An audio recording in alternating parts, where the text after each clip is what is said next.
नमस्कार।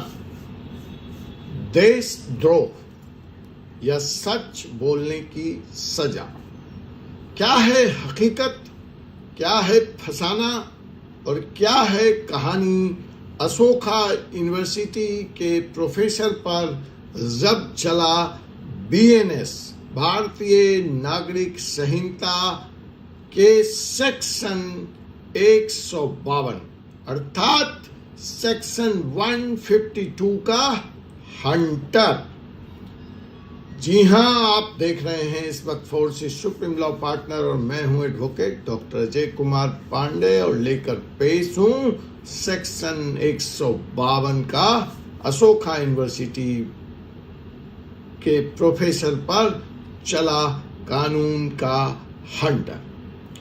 तो आइए आज के हम अपने एपिसोड में यह जानते हैं कि क्या भारत में सच बोलना अब गुनाह हो गया है। अशोका यूनिवर्सिटी के प्रोफेसर अली खान महमूदाबाद की गिरफ्तारी ने एक क्षण के लिए पूरे देश में नई बहस छेड़ दी। सेक्शन 152 बीएनएस यानी नया देशद्रोह कानून, क्या अब डिसेंट को, विरोध को कुचलने का नया हथियार बन गया है सत्ता के हाथों में? हम जानने का प्रयास करेंगे इस वीडियो में सेक्शन 152 बीएनएस का सच।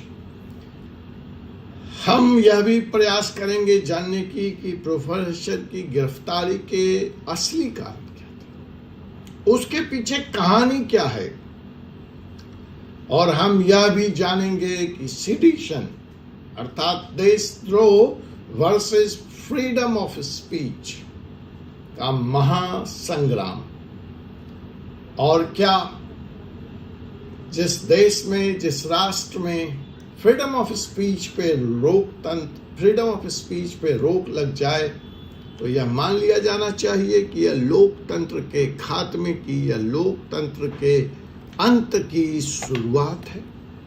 इस वीडियो को, इस बहस को मैं आगे बढ़ाऊं इसके पहले आपसे निवेदन है कि आप वीडियो को लाइक करें, शेयर करें और चैनल को सब्सक्राइब करें और बेल आइकन को दबाएं ताकि हर सच समय से आपके पास पहुंचे। अशोका यूनिवर्सिटी की घटना प्राथमिक तौर पर दृष्टिपात करने के बाद कुछ ऐसा आभास देती है कि दोस्तों, अब इंडिया में बोलना मना है।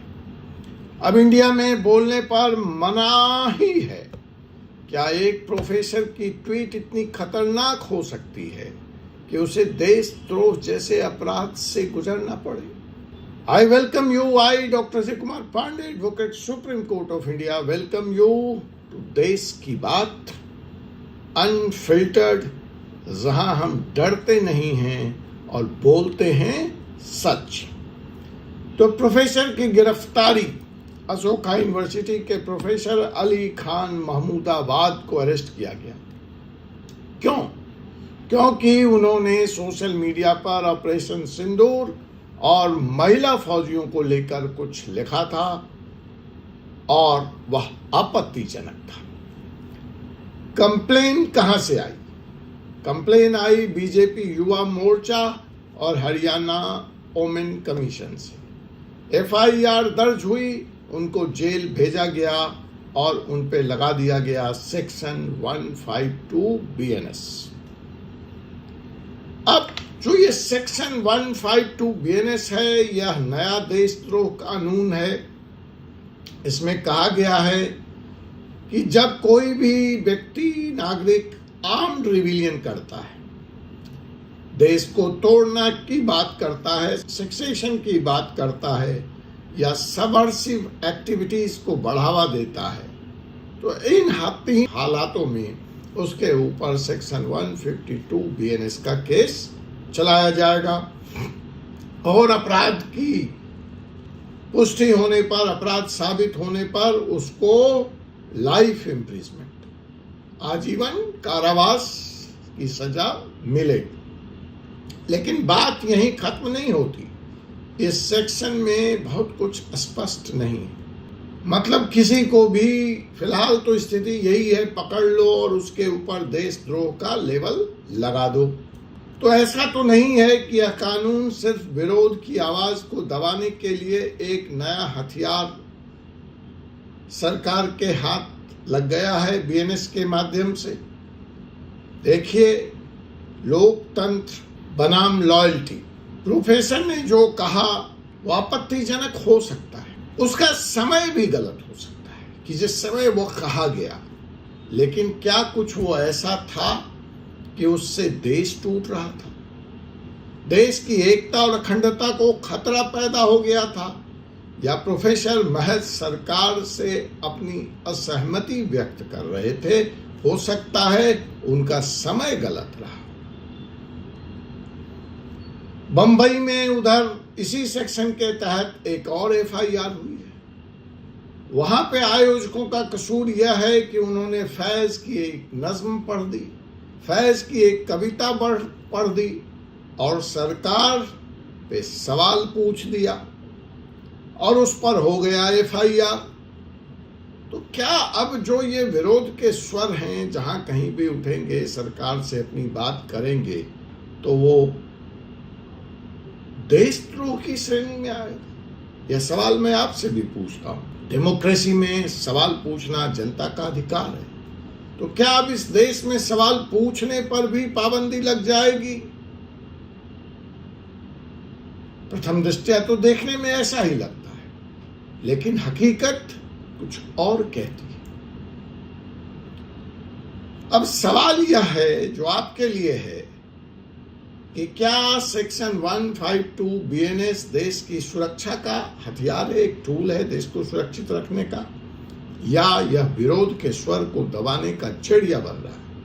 इंटेंट तो इस कानून के पीछे अच्छा है, पवित्र है, पायस है, वेलकमिंग है, बट इस्तेमाल इसका कहीं गलत तो नहीं हो रहा? यह आपको तय करना है, यह आपको बताना है। अशोका यूनिवर्सिटी की इस घटना के मद्देनजर बंबई में जो एफआईआर हुआ फैज की कविता पढ़ने पे, सब तख्त उछाले जाएंगे, सब ताज गिराए जाएंगे, इस सिंहासन खाली करो की जनता आती है। क्या इस तरह की कविता पढ़ना मंच से कवियों के लिए अब दुर्लभ हो जाएगा? जिस खेत से दहका को मयस्सर न हो रोटी, उस पैगाम गुंजन में आग लगा दो। राष्ट्र कवि दिनकर की पंक्ति कि सिंहासन खाली करो, समय के रथ का घड़ घड़ नाद सुनो।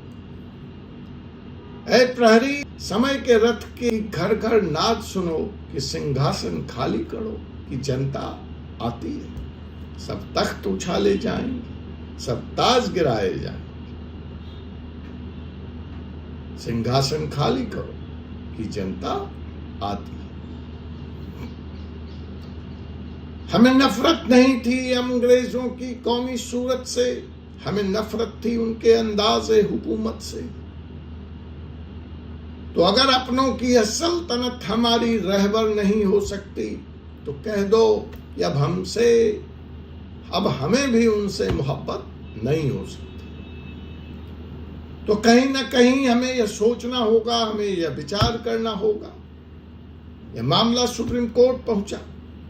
सुप्रीम कोर्ट ने तत्काल प्रभाव से प्रोफेसर को बेल दिया, जमानत दी, लेकिन साथ ही यह आदेश दिया कि वो और उनके साथी जिस तरह से कोर्ट में, जिस तरह से पुलिस थाने में हंगामा काटे हैं, वह भी बर्दाश्त नहीं किया जाए। सुप्रीम कोर्ट ने यह भी कहा कि जो बातें उन्होंने कही हैं, जो बात और जो समय चुना है, वह सही नहीं है। उस बयान की जांच होगी। लेकिन वह देशद्रोह की श्रेणी में आता है कि नहीं आता है, यह विचारणीय है। और जब तक ऐसे गंभीर आरोप प्रताड़ित न हो जाए, प्रमाणित न हो जाए प्रथम दृष्टया भी, तब तक इस तरह की गिरफ्तारी को भी उचित नहीं कहा जा सकता। और उनके बयान के जांच के लिए अलग से आईपीएस अफसरों की, विशेष आईपीएस अफसरों की, जो कि जिनका संबंध हरियाणा राज्य से नहीं होगा, जो हरियाणा से नहीं आते हैं, हरियाणा कैडर के वो आईपीएस अफसर होंगे तो जरूर, लेकिन उनका ताल्लुक हरियाणा से नहीं होगा। उसमें एक महिला आईपीएस अफसर भी होगी। ऐसी कमिटी बनाकर, ऐसी एसआईटी बनाकर उनके बयान की जांच करने का भी आदेश दिया है, लेकिन फिलहाल उनको जमानत पर रिहा कर दिया है, इस शर्त के साथ कि वो और उनके साथी कोर्ट में, थाने में, पुलिस स्टेशन में हंगामा नहीं काटेंगे, कोई नया ट्वीट नहीं करेंगे, कोई नया पोस्ट नहीं करेंगे। तो ये था जनाब सवाल सेक्शन 152 बीएनएस का।